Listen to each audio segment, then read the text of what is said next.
Pode olhar, eu sou Ayrton Marques e estou de volta para mais um papo reto e direto com uma personalidade que é destaque no cenário da saúde pública de Mato Grosso. Produzido pelo site Olhar Direto, a cada episódio eu tenho a ajuda e a companhia de um colega de redação e hoje eu volto a receber aqui o meu amigo Luiz Vinícius, que escreve para o caderno de Política. Luiz, muito obrigado por ter aceitado novamente o meu convite e estar aqui para me ajudar para mais um episódio. Seja bem-vindo.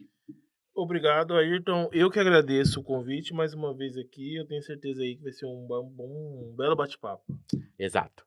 E além do YouTube, onde você nos assiste, este episódio está na íntegra e em formato de áudio, também disponível nas principais plataformas de podcast. É só pesquisar Pode Olhar no Spotify, no Deezer ou no Apple Podcast. E bora ser um seguidor fiel do nosso videocast aqui no YouTube. Então assine o nosso canal e ative o sininho para ser notificado a cada vez que o novo episódio for disponibilizado, lembrando que isso acontece toda quinta-feira. E com o episódio no ar, você pode deixar a sua opinião nos comentários, curtir e compartilhar com amigos e familiares. E se você quer saber informações dos bastidores, ver como são feitas as nossas gravações, segue a gente nas redes sociais, em qualquer uma delas é @olhardiretoOficial. Ela já foi a voz dos médicos de Mato Grosso, presidindo o Conselho Regional de Medicina. Pediatra por formação e agora gestora pública por missão, assumiu a saúde pública de Cuiabá em um dos momentos mais críticos, enfrentando unidades superlotadas, escassez de insumos e uma pressão política intensa. Nosso papo reto e direto de hoje é com a secretária de Saúde de Cuiabá, Lucelena Barbosa. Doutora Lucelena, muito obrigado por ter aceitado o convite do Pode Olhar e seja bem-vinda.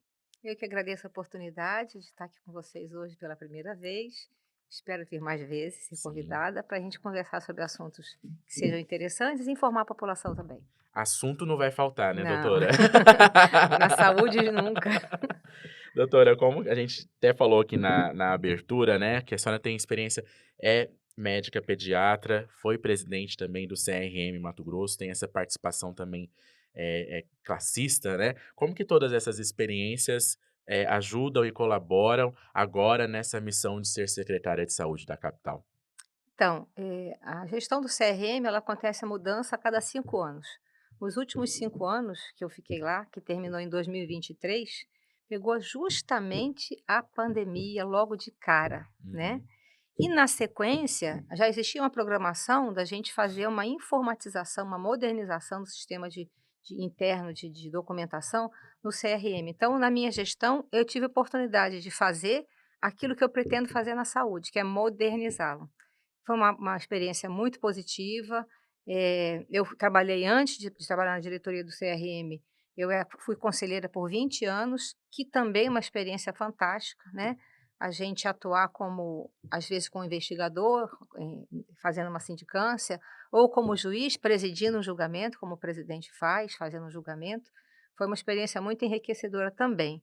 Você aprende a ver sempre os 2 lados de uma questão, para poder fazer o julgamento, senão você não é justo. Uhum. E isso é uma coisa que eu carrego na minha vida, ficou marcado, eu tenho 60 anos, 20 de conselho, quer dizer, um terço da minha vida eu fiquei dentro do CRM. Então foi uma experiência muito boa, de gestão pessoal, e, de ter a oportunidade de trazer a uma autarquia uma visão diferente, né, e participar dessa mudança. Toda mudança sempre leva a alguma resistência.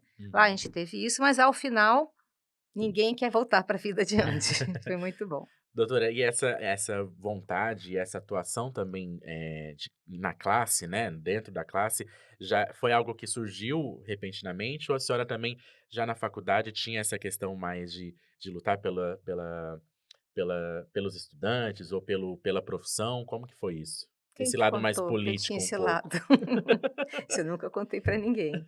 Não, eu sempre fui uma pessoa muito ativa, muito participativa nas coisas que eu podia. Então teve sim esse ladozinho na época de faculdade, né. Eu sempre pratiquei esporte, todos os intermédios que tinha eu participava, nadando, que eu nadei durante muito tempo, jogando handebol, que era o esporte que eu praticava, ou correndo, que é uma outra coisa que eu faço. Ah, Então sempre triatleta. participei nem pensei, mas bicicleta eu não gosto. Mas sempre fui desportista, né, na faculdade e participava dos movimentos estudantis, mas, de maneira, assim, mais discreta. Mas o CRM, ele não é uma instância, digamos assim, de política, muito Uhum. pelo contrário, é uma instância julgadora e fiscalizadora do exercício profissional. Então, o sindicato dos médicos tem esse papel mais politizado, né? Uhum. Mas a interlocução, mesmo enquanto dirigente do CRM, também foi muito boa com o sindicato e continua hoje também muito boa. Já tive com eles lá na secretaria por 2 vezes.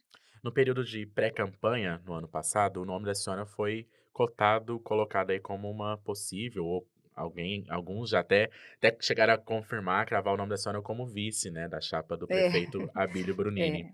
o Abel me deu um Até essa susto. falavam dessa necessidade dele perfil Uhum. dele precisar de um perfil, né, de uma mulher e a senhora já tinha tido um bom trabalho, né, um trabalho de destaque no CRM. Como que foi essa conversa? Houve mesmo essa possibilidade? Depois acabou não se concretizando por questões políticas e eleitorais Uhum. também, a necessidade de aderir, agrupar outras lideranças políticas. E a partir disso, qual que foi a decisão? Como foi a decisão também de se tornar secretária, de participar da gestão? Então, quando eu estava para terminar o meu mandato no CRM, o Abílio esteve no conselho para conhecer como era o processo de fiscalização do conselho. E naquele momento a gente conversou um pouco e quando chegou no final da gestão, eu já tinha decidido que eu não ia permanecer mais no conselho. Uma semana antes de eu sair, de eu entregar o cargo, ele me ligou e falou assim: "Doutora Lúcia, eu tenho uma proposta para fazer para a senhora não se acostumar a trabalhar pouco". Eu falei: "Meu Deus, lá vem". E aí na semana seguinte que eu entreguei o cargo, ele foi na minha casa, num domingo de manhã, tomou um café da manhã comigo, com meu marido, e me fez essa proposta de participar com ele da campanha, eh, capitaneando o projeto de gestão da saúde para Cuiabá. Naquele primeiro momento não se falava em secretaria, tá, que isso fique bem E claro. nem de vice. Falou Mas de vice. isso muito menos. E assim, foi uma coisa que me empolgou muito de cara, primeiro porque era mais um desafio, né, e eu Uhum. gosto. Segundo que, era a oportunidade que eu via, e eu conversei bastante com meu marido a respeito disso, de devolver para Cuiabá aquilo que eu achava que Cuiabá merecia. Eu fui servidora por 28 anos, passei em todas as instâncias que possa imaginar, só não, né, cargo diretivo, mas, na atenção primária, na secundária, na hospitalar, porque na minha época teve até uma maternidade dentro do pronto-socorro, e depois como gestora, quando inaugurou a Policlínica do Cochipó, e depois na administração, na gerência de vigilância de óbitos e nascimentos, enfim, eu passei por vários setores da saúde. Então eu entendi que, com essa vivência bem de chão de fábrica, eu poderia trazer para a cidade um olhar, diferenciado, uma coisa mais dentro da realidade que Cuiabá merecia. E eu saí justamente quando entrou a primeira gestão do Emanuel Pinheiro. Então, a hora que ele entrou, eu saí. Então, eu pude ver de fora como as coisas estavam acontecendo e também como presidente do CRM e Uhum. conselheira. Então, são assim, são olhares bem diferentes que eu tinha. Então, falei: "Não, vou encarar esse desafio". Aí, botei minha cara na campanha, bastante, por sinal, a gente estava comentando isso até, e deu certo, né. A gente foi construindo junto com um grupo de pessoas muito capacitadas, óbvio que eu não fiz isso sozinha. O Abílio é uma pessoa que tem muita visão global das coisas, ele também tem os 10 dedos da mão dele no projeto da saúde, e foi uma coisa muito gratificante construir esse projeto ao longo da campanha, e depois que ele foi eleito, na época da transição, e formando a equipe que ia trabalhar, foi uma coisa muito gratificante. Então foi uma coisa que foi, assim, gestada, né, até ela Uhum. acontecer. Mas de forma alguma, em momento algum, eu imaginei o que eu ia realmente pegar. Eu sabia que a coisa era difícil, mas, Foi pior do eh, que a senhora pensava? muito pior. Mas bota pior nisso. Mas secretária, quando ele chamou a senhora para participar desse projeto da campanha, ele como que foi a contribuição da senhora? Que a senhora queria que a senhora explicasse um pouquinho mais isso. Em algum momento se ele falou: "Ah, se eu ganhar, a senhora vai ser secretária ou vice ou alguma coisa da gestão", ou teve essa promessa? Então, mais próximo, né, da eleição, Uhum, isso já começou a ser conversado. A história da vice foi assim, acho que no momento, interpretação minha, tá, Uhum. foi num momento político que eu acho que ele de alguma forma foi suscitado a colocar algum nome, e parece que em política, você sabe isso melhor do que eu, você às vezes lança alguma coisa para saber Pra qual vai ser a testar. reação do aham. público, né, ou para ver qual é o anseio que o público tem, para ver como é que aquele nome reage na população, eu acho que a ideia foi essa. Mas ele nunca me pediu para serviço não, para mim. Quando saiu na mídia eu falei: "Não, não é minha praia", né, eu sou médica, adoro o que eu faço, eu acho que trabalhar na saúde eu consigo, dou conta, acho não, tenho certeza, hoje cada vez mais. Mas ser vice-prefeita, eu acho que não dava não. A senhora, deixa eu perguntar, é uma curiosidade, a senhora é filiada a algum partido político? Ao PL, Ao PL? ao PL. Sim. Tem uma a senhora vislumbra ou foi conversada com a Abílio, alguma possibilidade da senhora, assim que terminar esse projeto da Secretaria de Saúde, a senhora se candidatar a uma futura vaga vereadora, até uma deputada estadual no ano que vem? Não, A senhora tem esse isso sonho? não está nos planos e o Abílio nunca me propôs nada parecido com isso e nem Uhum. ninguém dentro do PL nunca me propôs isso. Talvez porque eu sempre me posicionei, aversa a essa possibilidade. É como eu falei, eu sou muito chão de fábrica, eu gosto de fazer aquilo que eu sei. A política é uma coisa muito maior, né, eu acho que é para quem tem isso como projeto de vida. Hum. Eu estou com 62 anos, eu quero curtir a vida com meu marido, com meus filhos. Desacelerar É, depois por isso disso, tem que né. mergulhar de cabeça, entendeu. Eu não nesse momento não é uma coisa que eu sei lá, o futuro a Deus pertence, né, mas isso nunca me passou pela cabeça, Mas a filiação sinceramente. ao partido se deve a quê? Como que a senhora surgiu essa ideia? Identidade, né. Eu sou bolsonarista sim, acredito na direita, sou uma pessoa conservadora, apesar de não ser praticante de nenhuma religião específica, sou cristã, e isso me identificou com o PL. Por isso que eu sou filiada. Aproveitando esse assunto que foi interessante agora, secretária, a senhora falou que a senhora é mais ligada ao ex-presidente Jair Bolsonaro, né? Eu queria, como que a senhora entendeu a gestão dele durante a pandemia? Muitas pessoas que faziam oposição a ele criticou o ex-presidente, disse Uhum, que ele era um negacionista, né? uhum. Como que a senhora viu a posição dele nesse assunto? A senhora concorda? A senhora concordou com as ideias deles? Com a ideia dele em relação à pandemia da Covid-19? Então, essa doença foi uma doença nova para o mundo inteiro, né. Uhum, E eu acredito, eu nunca conversei com ele sobre isso, que ele se posicionou segundo o que pessoas da confiança dele uhum, externaram para ele em termos de conhecimento acerca do tema. E ele fez o juízo de valor dele.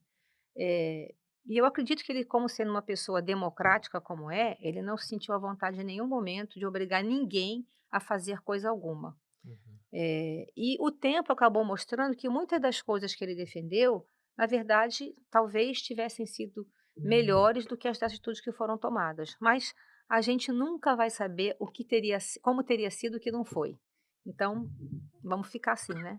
Mas assim, eu entendo o posicionamento dele, eh eu tive covid 2 vezes, e fiz uma pericardite depois de ter tomado a vacina, 2 semanas depois. A Covid não fez nada comigo. A vacina, acho que fez. Não fui atrás de saber se era da vacina ou se não era, mas o fato é que eu adoeci depois de tomar a vacina. Então, as pessoas que me perguntavam: "Ah, tomo vacina ou não tomo?" Eu falei: "Olha, a minha experiência é essa, essa e essa, você decide". Inclusive para as crianças que eu atendo no meu consultório. Sempre compartilhei com os pais a decisão de fazer ou não a vacina e apoiá-los sempre incondicionalmente. As outras vacinas, que são, bastante utilizadas no mundo inteiro há muito tempo, consagradamente eficazes na prevenção de inúmeras doenças, erradicamos algumas doenças do país com as vacinas, eu sou absolutamente a favor, apesar de ser homeopata também. Então, não tenho nada contra a vacina, mas naquele momento eu entendo que era uma coisa muito nova uhum. para a gente fazer com pessoas, organismos de informação, em gestantes, em crianças pequenininhas, e eu tive muito medo. A E senhora tive uma tomou experiência negativa, a senhora tomou só uma dose? só uma dose. E hoje, como secretária, a senhora, incentiva a população a buscar ainda a vacina da Covid-19? Eu acho que a informação é o melhor instrumento de decisão que você pode dar para qualquer pessoa. A gente informa e disponibiliza para cada um fazer sua escolha. Secretária, falando ainda sobre, o prefeito Abílio, depois eu quero voltar sobre, como que a senhora encontrou os desafios, né, nesse início de gestão que A senhora achou que seria difícil, mas foi pior. Mas a gente vê que o próprio perfil do Abílio, ele ficou conhecido como esse político, ganhou destaque como vereador, fazendo esse papel de fiscalização, principalmente Uhum. das unidades de saúde, essas batidas, né? Em qualquer hora do dia, da madrugada, da noite, enfim. Ele virou prefeito e ele continuou com esse perfil, né? Aham. Volta e meia ele posta ali uma live, um vídeo dele fiscalizando as unidades E de carrega a saúde. gente de vez em quando. Pois é. Como que é trabalhar, com ele tendo esse perfil dele também fiscalizar? Às vezes ele faz o papel de vereador, assim, às vezes a Câmara não faz esse papel tão atuante como ele mesmo faz. Verdade. Eu vejo isso com muito bons olhos. Eu não sou uma pessoa que, assim, não é que eu não me importe com crítica, mas eu tenho a crítica como uma coisa que pode me fazer crescer. Então, quando ele fala: "Isso está ruim, aquilo está ruim", bora tentar corrigir dentro das nossas possibilidades. Então eu acho isso muito positivo. Eu penso que isso é um perfil, da personalidade dele e que ele não tem que ser diferente disso. Eu só acho que a saúde dele pode ficar ruim com essa intensidade que ele vive. É, Eu com aconselho, poucas né. semanas de gestão ele já teve um susto, né, É, passou teve tem mal andou ali. ele está emagrecendo. Eu tenho aconselhado, ele fala que não sou eu não, mas ele está emagrecendo. Mas eu me preocupo muito com essa questão da saúde dele, porque realmente é um ritmo muito enlouquecido. Pra você ter uma ideia, já teve dias de nós saímos 2h30 da madrugada da prefeitura despachando com ele. E assim, e é um, é outro, é um, é outro, ele não para, é impressionante. Uhum. Ontem eu saí da prefeitura 00h10. Porque tinha pauta para resolver com os adjuntos e ficamos lá e cheguei lá às 7 horas da noite. E ele desse jeito. E isso é comigo. São N secretários. Ele Uhum. faz isso com todo mundo, acho que todos os dias. Eu tenho dado a Samanta. Eu no lugar dela ia estar bem Já ter incomodada. Ele chamado, né. cobra Sim. muito, ele é muito chato, ele é muito fiscalizador com os secretários mesmo? Eu não falo que ele é chato não, ele cobra sim. Ele cobra sim, cobra, eu acho que de todo mundo. E a saúde, como eu acho que é a menina dos olhos dele, por Uhum, vários motivos, uhum. ele cobra sim, e a gente tem que correr atrás de resolver, sempre. Como que a senhora analisa as críticas também a esse perfil do prefeito Abílio? A gente, vê que ele tá na Câmara Municipal, aí ele tá nas unidades de saúde, ele tá nas obras, e aí a gente vai ver nos comentários, assim, muita gente fala assim: "Tá em todos os lugares, menos na prefeitura. Engano seu. Até agora não fez o papel de prefeito". Como que a senhora analisa essas críticas? Muito pelo contrário, quem fala isso não conhece. Vai lá no gabinete dele, ele tem o momento de fazer a ronda dele, ele tem o tempo de atender os secretários e tem o tempo de atender a população. Tem momento para tudo. A agenda dele é aberta. Toda vez que você vai lá na prefeitura, qualquer horário vai estar cheio de gente lá. E até o momento vocês estão conseguindo, encontrar e estabelecer agendas em comum? Ou como que é isso? Às vezes ele pensa alguma coisa de uma forma, a senhora pensa de outra, e como que chega a um denominador comum, um meio termo? Então, o nosso grupo da saúde tem, obviamente, um grupo de WhatsApp, onde a gente se comunica, né? Aí é um grupo das UPAs, um grupo da regulação, enfim, das várias áreas. Uhum. E ele está nesses grupos todos. Então, ele participa Meu Deus, o WhatsApp ativamente, dele é de deve viver enlouquecer. travando. Ele participa, quando você quer falar com ele, é só você marcar ele que ele vai Aham. olhar em algum momento. E aí, quando precisa de decidir coisas e tudo mais, a gente agenda com ele, vai para lá e leva água, leva um lanche, e E uma hora a discute. conversa sai. Mas enquanto não terminar o assunto, ele não te larga. E Ele ele consegue resolve, e ele vocês resolve. conseguem um entendimento, mesmo às Exatamente. vezes com umas Não é ideias fácil diferentes. não é fácil assim, não é uma coisa, difícil de entender Uhum. com a Bíblia. Ele tem os posicionamentos dele, eu tenho os meus, às vezes dá certo, às vezes não dá, mas a gente sempre chega a um acordo. Secretária, voltando à questão da situação que a senhora encontrou, né? Quais são as principais dificuldades? O que mais espantou a senhora dentro da Secretaria de Saúde, se já não era a questão das 20 operações na gestão passada? Então, a coisa que mais me assusta na saúde, e até hoje ainda assusta, é o grau de desorganização. Eu vim de uma gestão do CRM, onde a gente é fiscalizado. Tem auditoria interna, tem a fiscalização do Conselho Federal de Medicina e tem a fiscalização do TCU. Então, tudo lá é normatizado, tem jeito de fazer, enfim, é muito organizado. Na Secretaria Municipal de Saúde é exatamente o oposto. Nada tem processo, nada. tem ordem. Assim, eu não consigo imaginar como as coisas aconteciam. E a gente está tendo que colocar ordem na casa, né. Eh, assim, o endividamento, que inicialmente a gente suspeitava que era é muito maior que isso, porque as coisas vão aparecendo com o passar do tempo. Colocar os processos que estão, na grande maioria, como indenizatório, aquele processo que você já não tem mais o contrato, mas continua tendo que ter a prestação do serviço, você vai pagando conforme vai acontecendo. Isso é a pior coisa que pode ter na gestão pública, né? É você não ter um ordenamento, não ter um planejamento, nada disso acontece. A gente está tendo que fazer tudo isso do zero, né? As unidades de saúde sucateadas, sem manutenção, a farmácia sucateada, o caixa negativo, assim, está sendo um período muito difícil.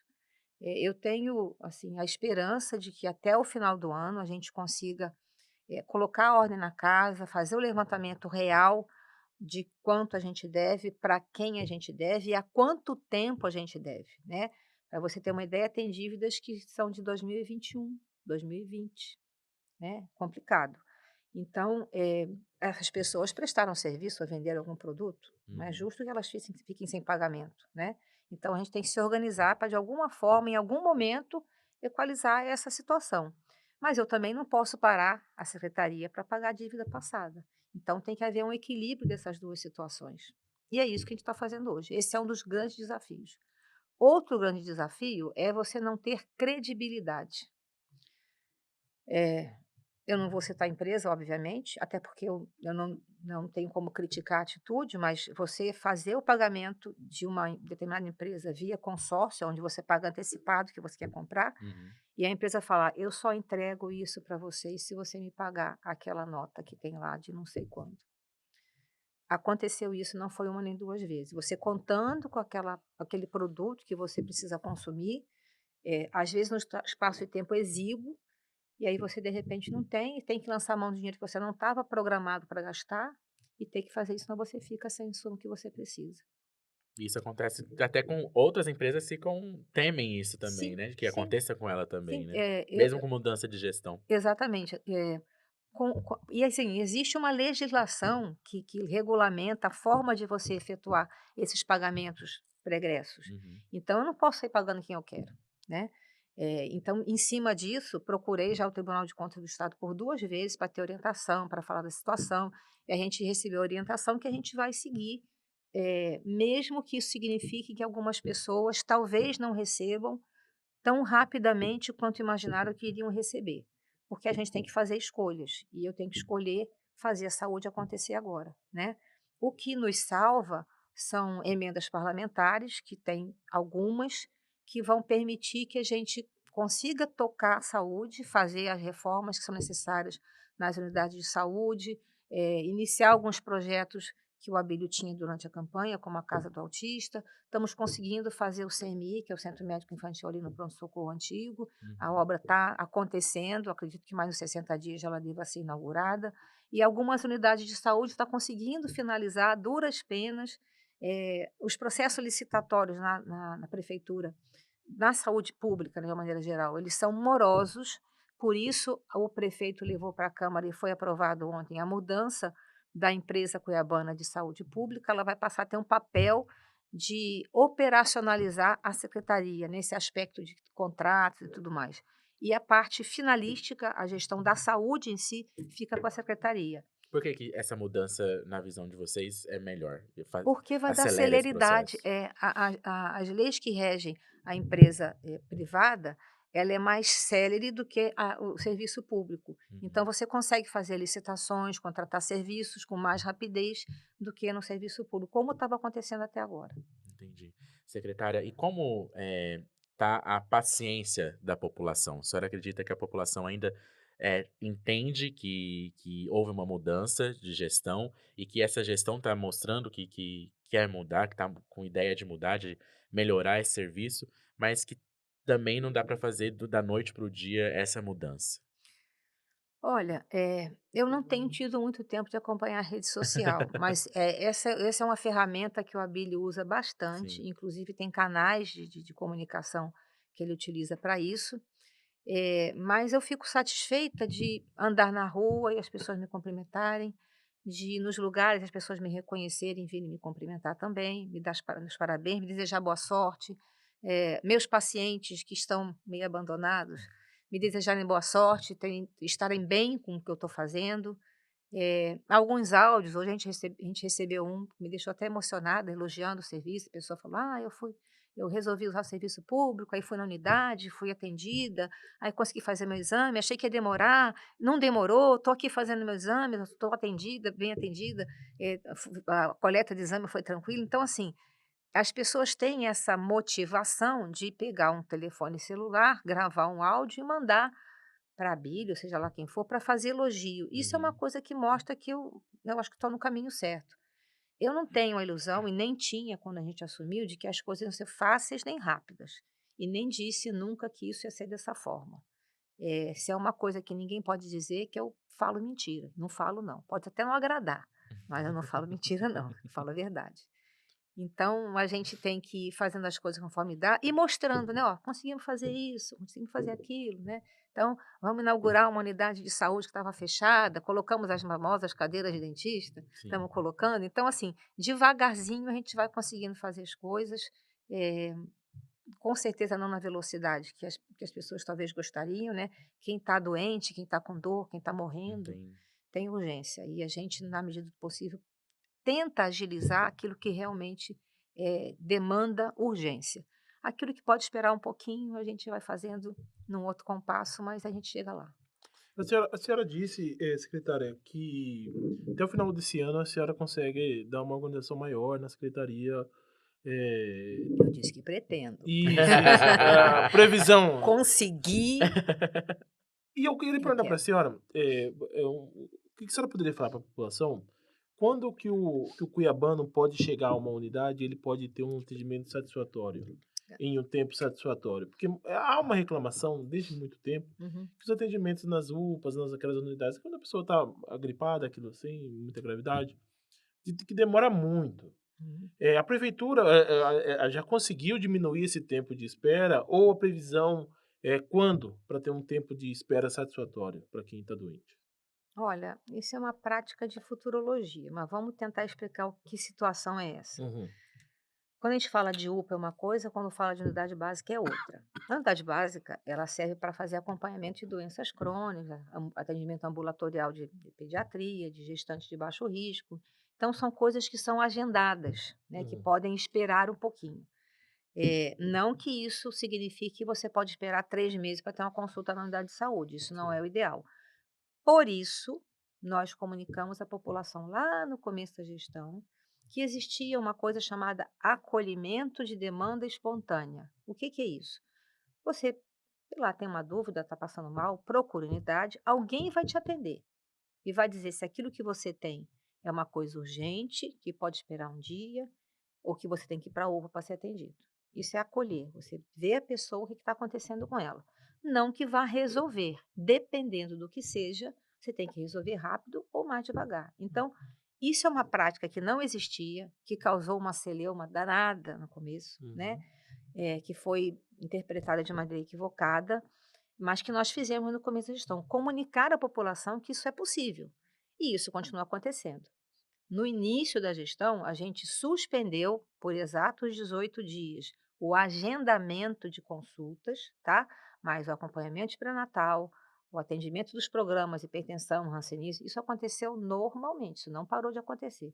Só os agendamentos de consulta que pararam porque a gente tinha uma demanda muito grande nas UPAs e demandas de casos leves, porque as arboviroses, apesar de serem num número muito grande, não são, na grande maioria, doenças de gravidade intensa. Causam volume, causa atraso no atendimento, causa 5, 6 horas de demora no atendimento, mas, não causa óbito iminente. Uhum. Então, o que que nós fizemos? Comunicamos à população de que esses atendimentos de casos leves, um mal-estar inicial, uma febre baixa, poderia a pessoa se reportar à unidade básica de saúde. Uhum. Pronto, e isso continua sendo assim, tá?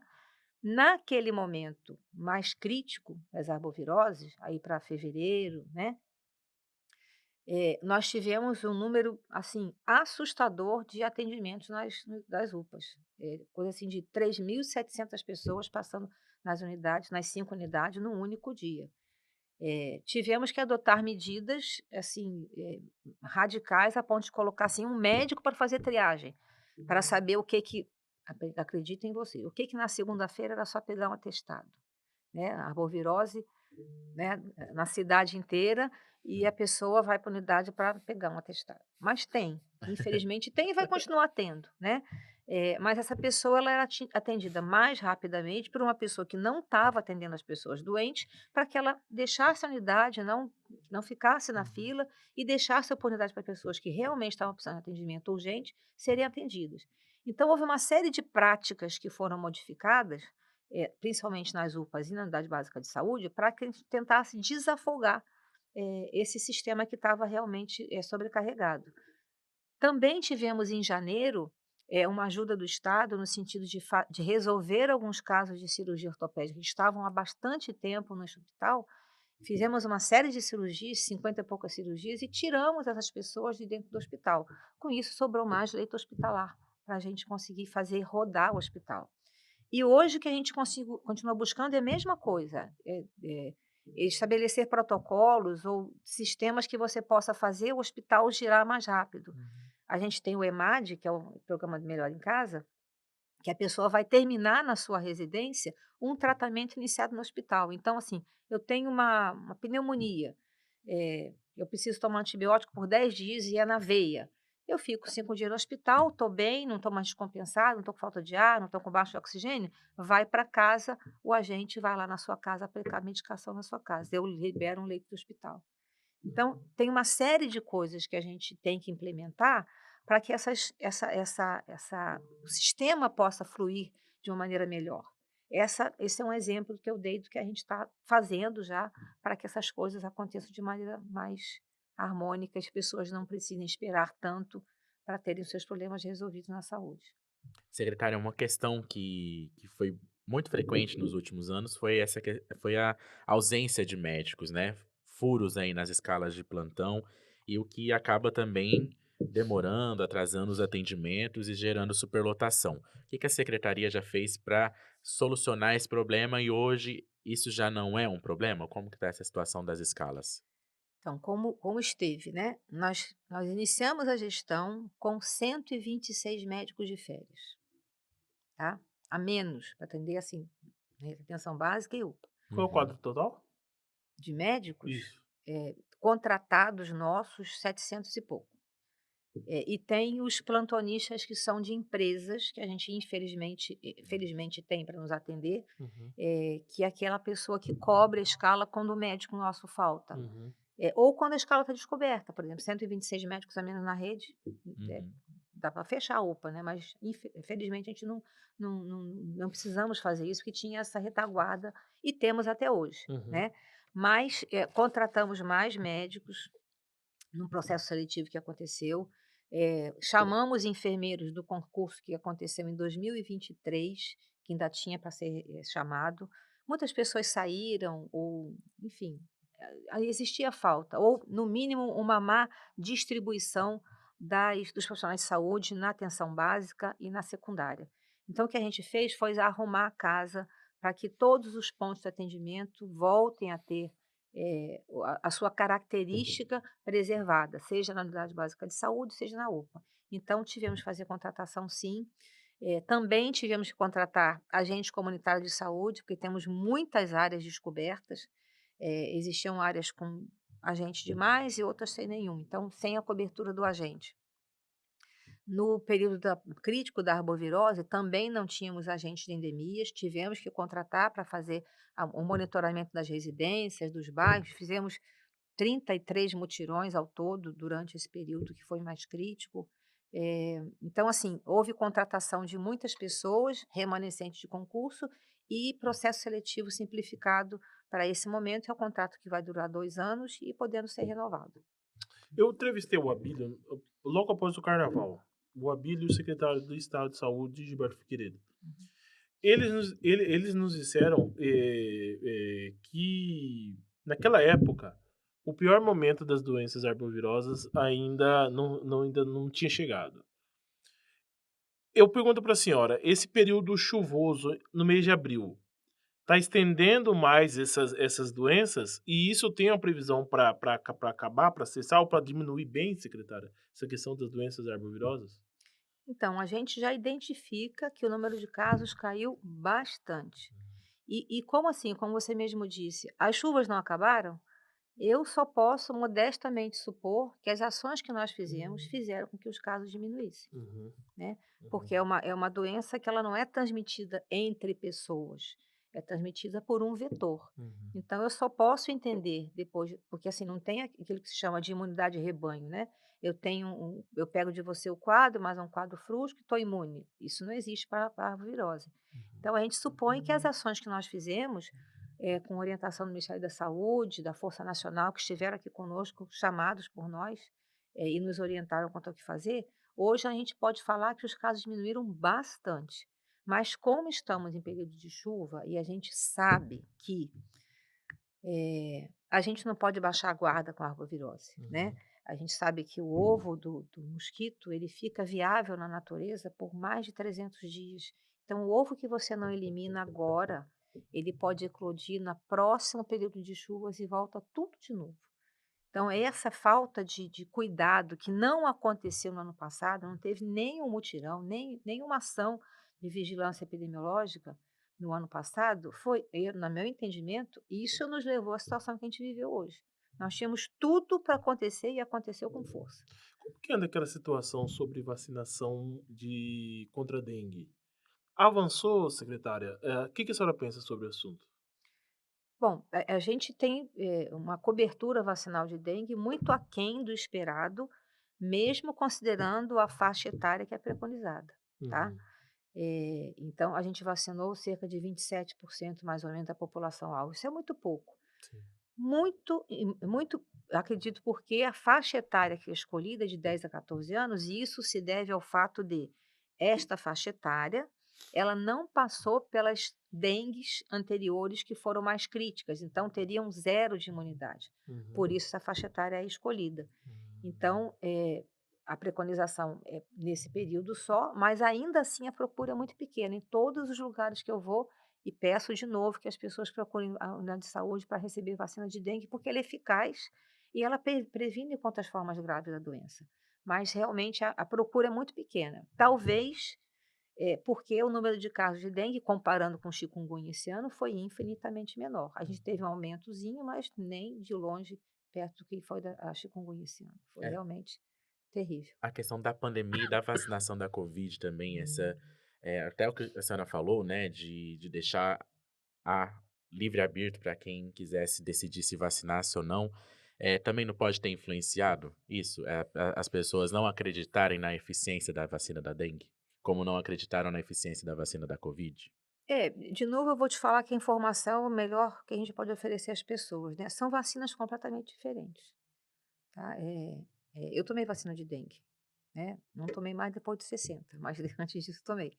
Mas, eu penso que talvez não, eu acho que a faixa etária que é para ser imunizada, que é um adolescente Uhum. novinho, até 14 anos, eles não vão ao posto de saúde. Eles só vão se a mãe levar. E nessa faixa etária, as mães, infelizmente, já não levam mais seus filhos na unidade básica de saúde. Então a cobertura fica realmente pequena. Eu acho que se a gente quiser realmente eh, melhorar esse perfil, a gente vai ter que procurar as escolas, mas tem todo um processo que tem que ser feito para você imunizar as pessoas na escola, tem que ter autorização do pai e da mãe. Uhum. Então não é assim: "Vou chegar lá e vou vacinar". Não pode ser assim também não. Era bom, Então, hein? mas Na a minha época gente tinha bastante vacinação em escolas, assim, na escola. antigamente na minha época, até de varíola não tinha conversa, bota o braço aí e vão tomar É? vacina. Mas hoje em dia as coisas estão diferentes, os direitos individuais eles têm que ser preservados, os coletivos também. Uhum. Então existe toda uma discussão filosófica e jurídica em cima das atitudes melhores a serem tomadas. Mas eu continuo achando que a informação ainda é a melhor arma que você pode dar às pessoas, para elas fazerem aquilo que é melhor para elas e para os outros. Ainda no assunto de vacinação, a vacinação contra a influenza, secretária, tá dentro do esperado? A gente tá indo nessa fase de vacinação ainda do grupo de risco, né, idosos, tá dentro do esperado? A vacina de influenza ela é feita a campanha todos os anos, né, Uhum. porque a gente sabe que a influenza vai vir todo o inverno. No final de 2022, a gente teve uma epidemiazinha de influenza fora de época. E graças a Deus não foi desastrosa, porque as pessoas, graças a Deus, se imunizam bastante com relação à influenza. Esse ano a gente está começando, né, tem só 3 semanas, 2, 3 semanas que iniciou. Eu acredito que com as campanhas e, informação das pessoas, isso deve melhorar bastante. Mas ainda estamos imunizando só os grupos considerados de risco, né, que são, lembrando, crianças com 6 meses de vidas completo, até 5 anos, 11 meses e 29 dias, as puérperas e as gestantes, as pessoas com mais de 60 anos e as pessoas que possuem comorbidades, né, os hipertensos, os diabéticos, também devem receber vacina, porque podem adoecer de forma mais grave também. Secretária, o governo do estado já anunciou que com a inauguração do Hospital Central, deve começar a funcionar em setembro e estar 100% em funcionamento até dezembro, ele vai deixar de dar continuidade aos atendimentos, aos serviços na Santa Casa aqui em Cuiabá. E aí se abriu uma grande discussão sobre o que fazer sobre essa unidade, tem a questão até mesmo de leilão do prédio, o prefeito Abílio falou sobre a discussão também de talvez a prefeitura assumir essa unidade para se fazer ali alguma coisa. Como que está a conversa em relação a isso? O que que a senhora acredita que pode ser feito, nesse caso? Há necessidade de se manter, né, ali uma Santa Casa, mesmo que seja mudando o foco, a atuação dela, e como que a secretaria tem conversado com o estado em relação a isso? Então, até onde eu sei, existiu assim uma conversa do Abílio com o governador da Santa Casa passar para o município, desde que a dívida que existe, que é astronômica, né, da Santa Casa, ela estivesse não nas nossas costas, porque a gente não teria condição alguma de Uhum. quitar esse valor. Então, o objetivo do leilão é quitar exatamente essa dívida. Caso isso aconteça e o Estado queira realmente que a Santa Casa fique com o município, a gente vai ter que avaliar as condições que estão lá do imóvel, para ver o que que pode ser feito, porque a gente sabe que é um prédio tombado pelo patrimônio histórico, e para você mexer em edificações dessa natureza, tem todo um regramento que tem que ser seguido. Então, eu penso que a gente está acelerando ao máximo possível a construção do CMI, do Centro Médico Infantil, para que pelo menos essa porta de entrada da pediatria seja garantida. Nós também temos retaguarda de leitos de enfermaria e de UTI pediátrica lá no pronto-socorro antigo, né? Então, acho que a gente vai conseguir, atender essa demanda da população, no momento que a Santa Casa fechar, na parte de pediatria.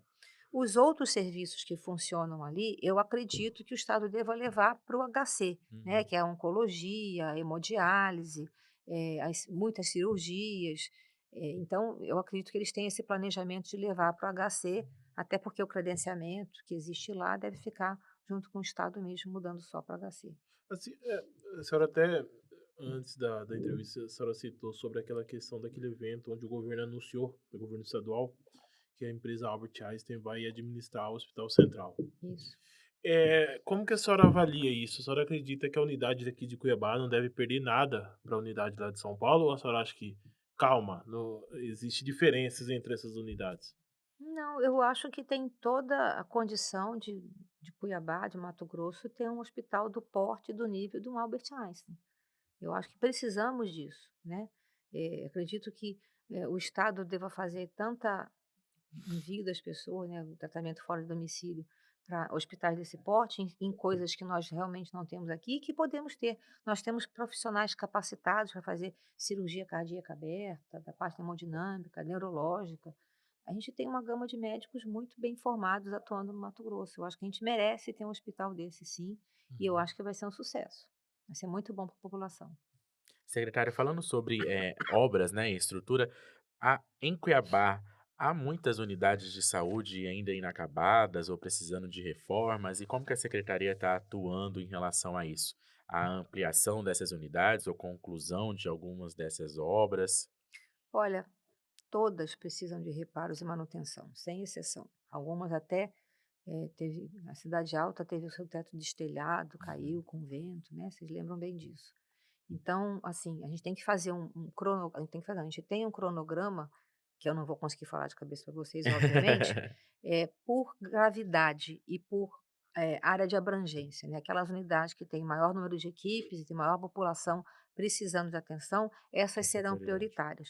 Mas a gente tem que passar por um processo de licitação ou adesão a alguma ata para reforma e manutenção dessas unidades.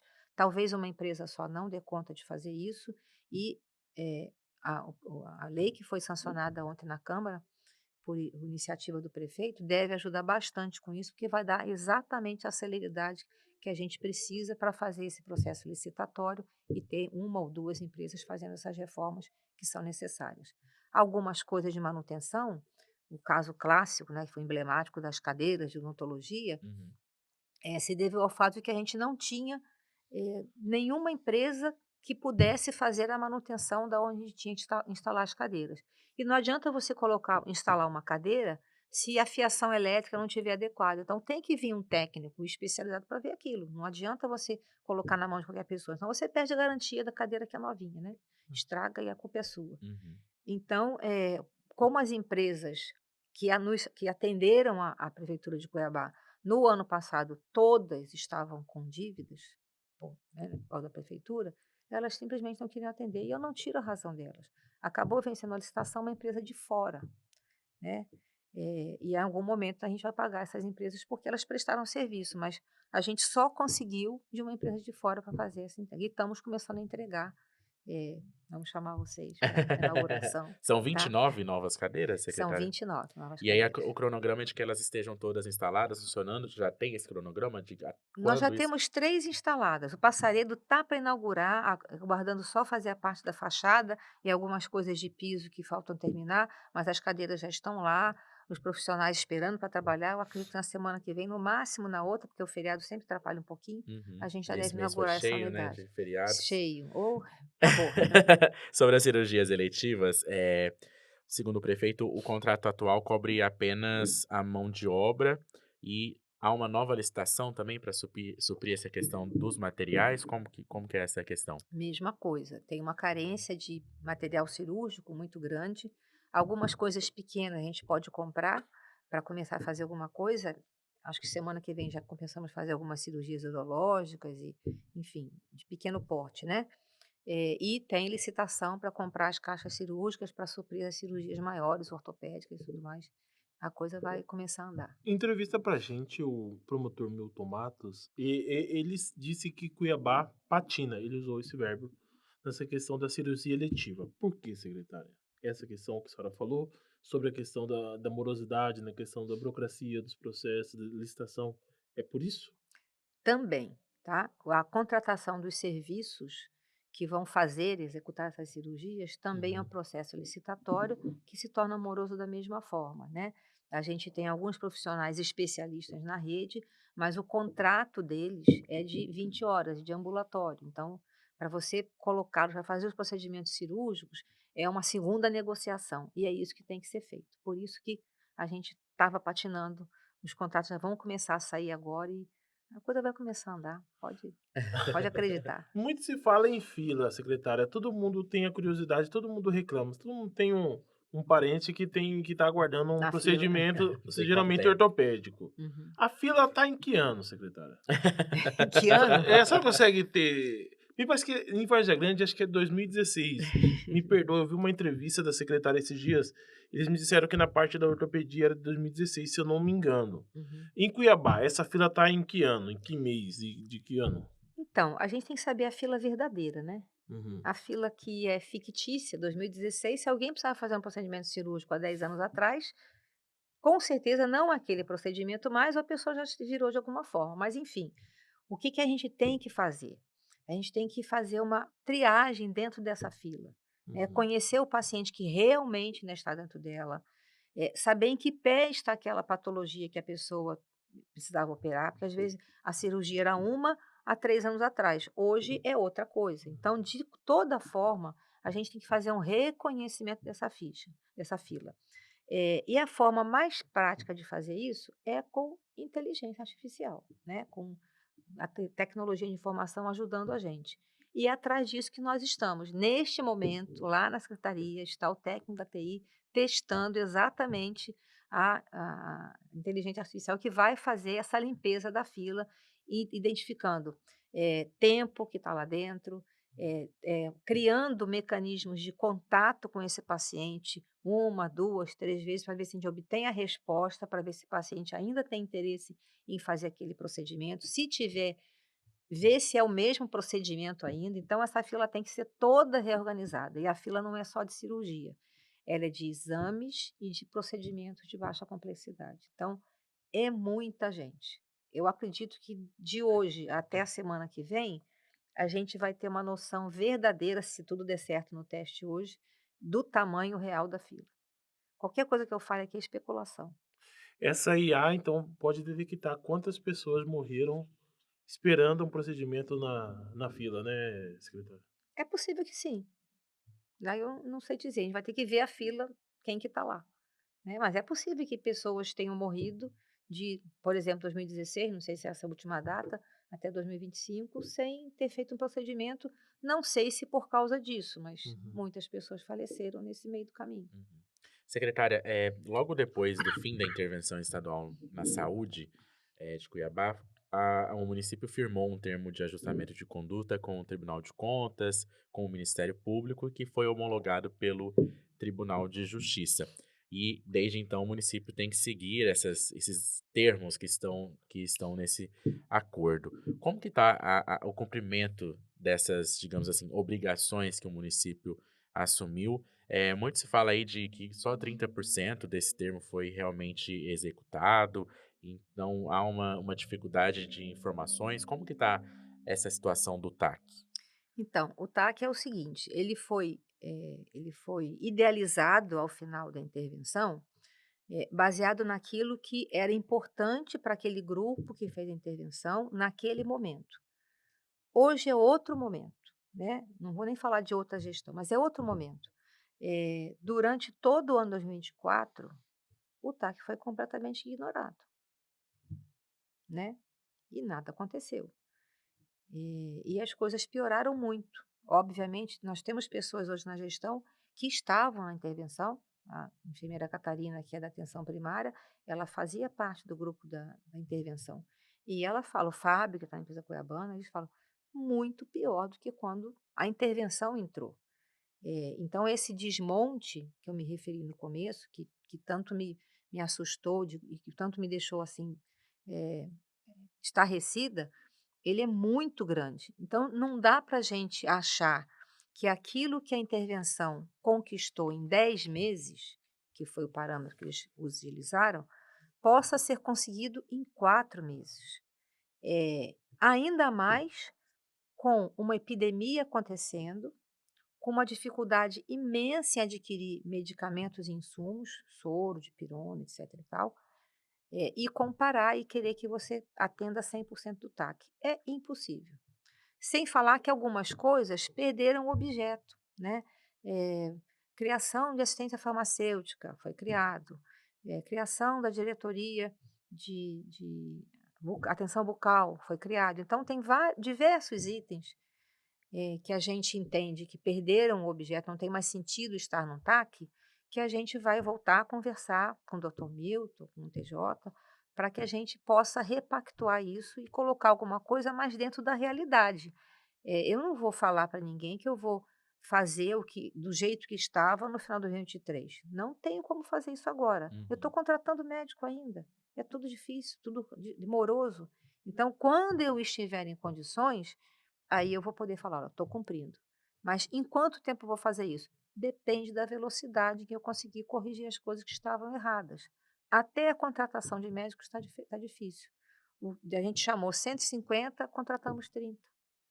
Por quê? Porque o médico está empregado em outro lugar, porque aquele horário que você ofereceu não interessa para ele, ou porque ele acha que o salário não está condizente, enfim, por N motivos. uhum, Nós chamamos um monte de profissionais, mas não conseguimos obter aquela quantidade que a gente precisava. Estou citando o médico como exemplo, uhum. tá?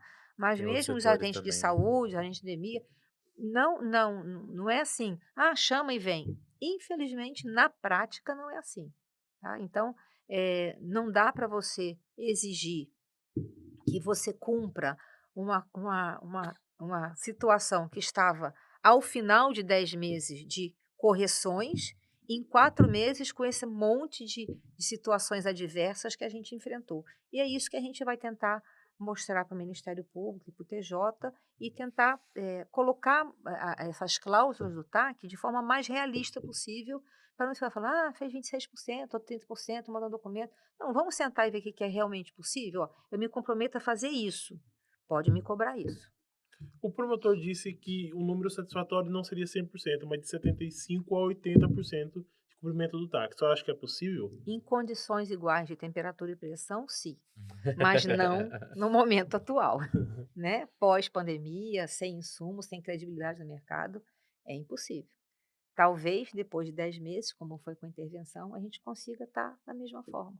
Secretária, ainda no fim da gestão do ex-prefeito Emanuel Pinheiro, diante do não cumprimento do TAC, da situação da saúde, ainda se falava sobre a possibilidade de uma nova intervenção, do Tribunal de Justiça novamente decretar essa intervenção estadual. A senhora acredita que ainda é um risco? A população pode acreditar que isso ainda pode acontecer? Eu acredito que isso não vai ser necessário não, tá.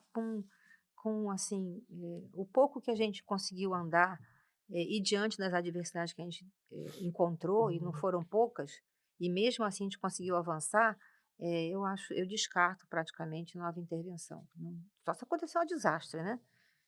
Mas acredito que não. Eu tenho, convicção de que não é necessário ninguém mais intervir no município, não. Secretária, e se não bastasse todos esses desafios, né, de colocar a saúde em prática, a senhora também sofre aí com uma pressão política. Recentemente a gente viu aí vereadores até mesmo da base Uhum. reclamando da falta de diálogo, que não estão conseguindo ser atendidos. Alguns mais exaltados pediram até que o prefeito Abílio trocasse a senhora do comando da pasta. Como que a senhora viu toda essa pressão e como que está a relação agora com os vereadores? Olha, eu acho que eles estão no papel deles, tá, eu acho que tem que fazer isso mesmo e ok. Mas como eu trabalho com a verdade, eu posso dizer que aquilo que foi dito não é verdade, né. Todos os vereadores que me procuraram no meu gabinete, que entraram em contato com o meu chefe de gabinete e que agendaram um horário para conversar comigo, todos foram recebidos. Eu recebi todos. Atender às solicitações, aí é outra coisa. Dependendo do que seja solicitado, eu posso ou não atender. Tem coisas que não estão ao meu alcance, né. Por exemplo, se uma pessoa me pede para eu colocar determinada, vou citar um exemplo, enfermeiro num determinado local, eu não posso fazer isso nesse momento. Por quê? Porque eu estou chamando pessoas que fizeram um concurso lá atrás e que estão sabendo que eu estou chamando de um concurso e que estão de olho nessas contratações. Cada vez que você publica no diário, na Gazeta, Municipal, uma contratação, todo mundo está olhando. Sabe, né? Como é que eu vou burlar isso? Nem quero. Não é por aí, né, não foi para isso que eu fui colocada na saúde. Então isso é facilmente explicado a quem quer que pergunte, não tenho nenhuma dificuldade de fazer isso, não estou, lesando o direito de ninguém. Eu acho que eu tenho que fazer isso. Coisas que são viáveis, pode melhorar a unidade de saúde tal, está faltando geladeira, a gente conversa, mostra, né. Olha, não é geladeira, câmara fria, né, Uhum. não custa R$ 1.000, custa 15.000, então tem que esperar um pouquinho. Então as pessoas às vezes têm uma ideia equivocada sobre algumas coisas que seriam muito fáceis, na verdade não são. Mas quando a gente explica, vou repetir, a informação é a melhor arma que você pode dar para as pessoas. Então todo mundo que me procurou, eu atendi e respondi, mas teve vereador que marcou horário no meu gabinete e não apareceu. A senhora não reclamou. Não reclamei, podia fazê-lo, né, mas não fiz. E por que a senhora acha que há essa reclamação? Porque no dia que houve essa reunião dos vereadores com o prefeito, Hum. nós estávamos lá e alguns vereadores, assim, a gente eles conversaram com a gente no off, né, e praticamente foi unânime e todos em reclamar da senhora. Uhum. Por que a senhora acha que acontece isso? Porque a senhora a senhora acha que não atende as demandas políticas deles? A senhora Pode acredita que ser. seja isso? Acho que eu tenho cara de brava também, né, o pessoal fala aí, não sei, A senhora não não tem. sei. Eu vou repetir aquela pergunta que eu fiz para a Aham. senhora aquele dia. Eh, Me parece que só faltaram pedir a cabeça da senhora para o Abílio. A senhora teme que isso aconteça? Se ele achar que eu não estou atendendo ele, tem todo o direito. Ele me convidou, ele me desconvida. É um direito que ele tem. Ele é o prefeito. Né? Eu não tenho apego a cargo, eu vim aqui para fazer meu papel. Se ele achar que eu não estou correspondendo, ele tem todo o direito de fazer isso. Mas a senhora tem Normal. tranquilidade para continuar fazendo esse trabalho. Conversou com ele e ele Tranquilo, deu essa nossa, tranquilidade. tranquilo. E já fui na Câmara depois disso. Deveria ter ido lá ontem, né? Mas teve um probleminha lá, que eu não pude ir. Eu preparei a apresentação de 100 dias, né? Bonitinha, né? Uma Não rolou. operação, pelo menos, né? Lá na Não, Câmara. semana que vem eu vou. Semana que vem eu vou. O Dilemário falou que vai. Foi ele que me convidou, né? Aham. Para ir lá fazer os 100 dias. Então ele vai arrumar outro horário. Ótimo. Secretária, infelizmente a gente já Ah, que estourou o pena. nosso tempo. Tinha muita coisa ainda pra gente falar, mas, Sim. enfim, a gente, como disse no início, teremos outras oportunidades. Se Deus quiser. Eu agradeço muito a senhora ter vindo aqui, conversado com os nossos espectadores, com os leitores também do Olhar Direto. E a gente está sempre à disposição e logo, logo a gente está de volta. Muito obrigado e até uma próxima. Obrigada a vocês pela oportunidade. Espero voltar aqui com boas novidades para Ah, vocês. Tá? vamos. A esperança é essa, né, Luiz? Também. Estamos no aguardo, beleza. Vamos aguardar. Na torcida também, né? Na torcida. Ah, obrigada. Com certeza, secretário. Aqui não é torcida pelo pior, não. Então tá bom. Luiz, muito obrigado também pela ajuda e até uma próxima. Eu que agradeço, estamos sempre à disposição. E você acompanha a repercussão deste episódio no nosso portal, que é o olhardireto.com.br. Segue a gente nas redes sociais, é só pesquisar Olhar Direto Oficial. Eu volto na próxima semana com mais um papo reto e direto. Tchau, tchau.